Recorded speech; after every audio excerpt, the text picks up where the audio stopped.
आज मौसम केतरी खूबसूरत है। बाहर लॉन में हली करे चाय पीऊं के पापा? हाँ बेटा, होता है। छा ॻाल्हाए मायरा, अजकल ॾाढो सुठो लॻो पियो तुंहिंजो मूड। हे छा ॻाल्हि थी? हे त हर वक्त ईअं ई नज़र ईंदी है। न का त ख़ासि ॻाल्हि आहे। छो मायरा? न ये तो ना है। पोइ भला ईअं अचानक तुंहिंजो ॿाहिरि वेही चांहि पीअण जो मूड कीअं थी वियो? मामा मौसम ॾाढी सुठी भी थे इन करे। भाई मायरा जो आइडियो जबरदस्त है, तबीयत फ्रेश थी वेंदी। असांखे लॉन में ही वेही चाय पीअण घुर्जे।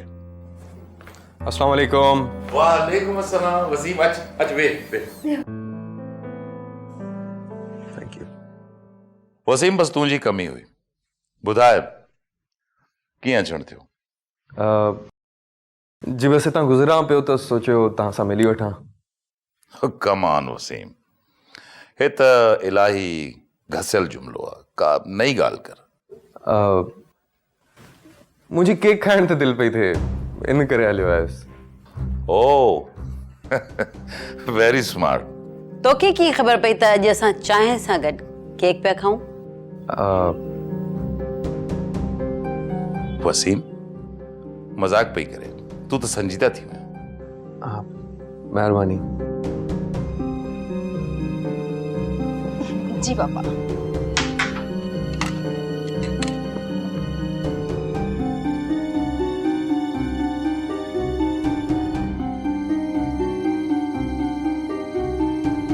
वसीम केक कीअं लॻो?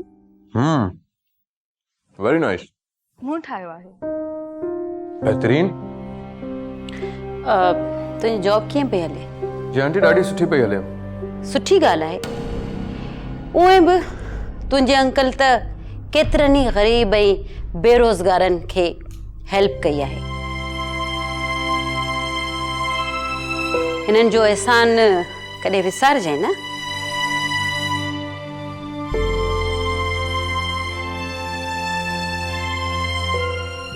हाँ वसीम, हलो तो ताकि बाहर लॉन ॾेखारियां। ॾाढी खूबसूरत मौसम थी आहे।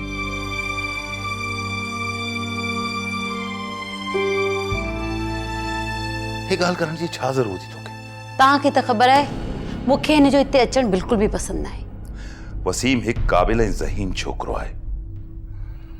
मां हुनखे नौकरी ॾेई हुन ते को एहसान न कयो आहे। मूंखे पूरी उम्मीद आहे वसीम मुंहिंजी कंपनीअ खे इलाही मथे पहुचाए सघे थो। मां ॾिसी सघां थो। हाणे महिरबानी करे इहो न चइजो त तव्हां हुनखे पंहिंजो बिज़नेस पार्टनर ठाहिण वारा आहियो। थी सघे थो। ड्रामा सीरियल फासला जा तमाम एपिसोड्स ॾिसो हाणे HD क्वालिटीअ में। विज़िट करियो असांजो YouTube channel Sindh TV HD drama. Subscribe कयो असांजो official YouTube channel Sindh TV HD drama ऐं वधीक अपडेट लाइ बेल आइकन खे क्लिक करियो।